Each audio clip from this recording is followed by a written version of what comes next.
What I would say is that I had the opportunity of being part of the team on the review on the implementation of Resolution 1325. I had a trip to Afghanistan, and on field we researched the implementation of the resolution uh, in the framework of ISF. Mr. Bujil very well pointed the outlines, and you made a differentiation between ISAF and Afghanistan, and you illustrated what is happening in Afghanistan as a country, as in terms of a situation in a country where NATO has an operation. And of course, the transformation NATO is going through within the ISAF. These are two parallel processes of transformation and development, and I might say that it would not be exaggerated that a big role in that was played by the Resolution 1325. This resolution respectively is gaining momentum within NATO. It's a gradual process, so it's not a very quick one.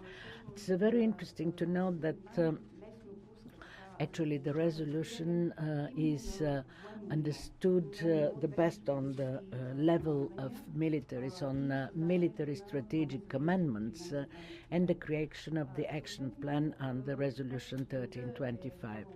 As I heard from the morning panels, unfortunately I was not able to attend them, we know that this resolution is actually giving a new understanding on how to protect the population and its most vulnerable part, women, young girls, and boys including, on how to create the necessary conditions so women will work as active players in the generation of a change in their society. The resolution places an accent on the involvement of women and their role in the planning and carrying of operations, on peace protecting operations. And these become criteria for the efficiency of such operations. As my colleague said, this new way of thinking, this new underlying philosophy, become a generator of a new type of thinking and a new type of evaluating the operational efficiency of those operations.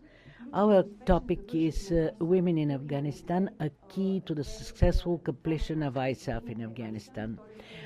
One of the aspects ISAF, and the second one is Afghanistan. And this resolution 1325 set up new requirements towards the armed forces of the countries taking part in the missions and the operations. Armed forces are required to have a capacity to communicate with the indigenous population, to communicate with women, the perspective of the women on what is the situation of security in their countries, on how they would like to see the process of transformation, stabilization in their own country. These processes must be included into the process of operational planning of operations. This was the road covered by NATO and ISAF, and this process, as was pointed out by Mr. Buzilov, is a gradual and interesting one. This is a process of maturing, of growing up.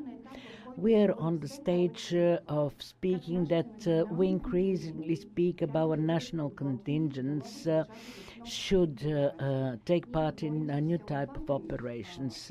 We are speaking about a complex universal approach to crisis and stabilization. And this complex approach is embracing both military means and civil methods for the regulation of crisis. And here comes the role of the philosophy introduced by Resolution 1325.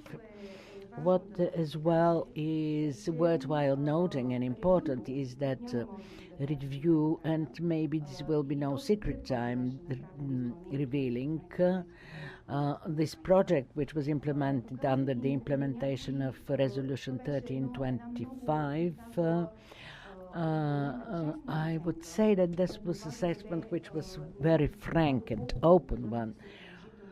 to how far achievements are positive and successful. Of course, we should not hide the fact that there are weaknesses, but there is a process which has to be covered and mastered by all the lessons drawn. And of course, we have to formulate these lessons and make requirements for actions in this regard. Uh, in terms of Afghanistan, we all know that the changes in Afghanistan led to the participation of women, 25% women in parliament. But when you speak with women parliamentarians in Afghanistan, they will clearly tell you that the percentage is very high, but this does not directly translate into their being empowered and fully participating in the decision-making process. That is why we are very often carried by illustrating things with percentages and figures, which of course is important, but we should know that each community needs to work in fully empowering women and make them active participants in the process of change. Uh, what else is important is sustainability of changes in Afghanistan. We have to ask ourselves whether the results achieved so far, even percentage-wise, whether they will be retained after the completion of the mission. And here I need to say that ISAF is just one of the participants in Afghanistan. We speak about complex approach, we speak about the involvement of other international organizations, which as well in the scope of their competencies have the task of enabling and supporting the processes in Afghanistan and respectively the women in that country. But what is ISAF doing, which was again mentioned? The focus of ISAF is the preparation of the security forces of Afghanistan. And here we need to say that women indeed do participate in the Afghani National Police, in the Afghan National Army. Certainly there is a number of questions related to their recruitment. We are aware of their cultural stereotypes. And one of the reasons which is pointed out is that there is a difficulty in recruiting women for the security forces because of the large percentage of illiteracy among women in Afghanistan. So this is another factor. In order to be able to ensure the involvement of women in the system of security, we have to address their education as well. That's why the complex approach is so important, as well as the involvement of the international community. These are just the pieces of a puzzle, and we have to bring them together to get a common picture, a general picture. What is positive on this stage is that in the Ministry of Defense, for instance, there is a department dealing with the issues of women in the Afghani security forces, and there is a department on human rights. This is as well very important. They have a staff of 35, which is quite a big department.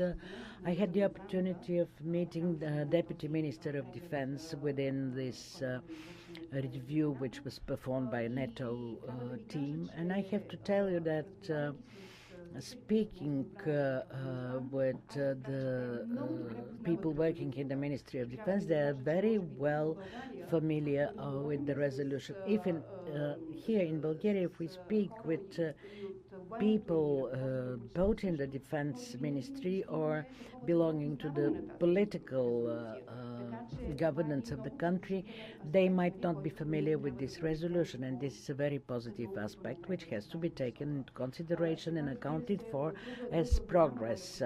Another big role ISAF is called upon to play is in the fight against corruption, especially in defense and security. There as well, there is an element which is focused on the women's capacity to get involved in this process and to combat corruption. Another role of ISAF is the support in support of the peaceful process.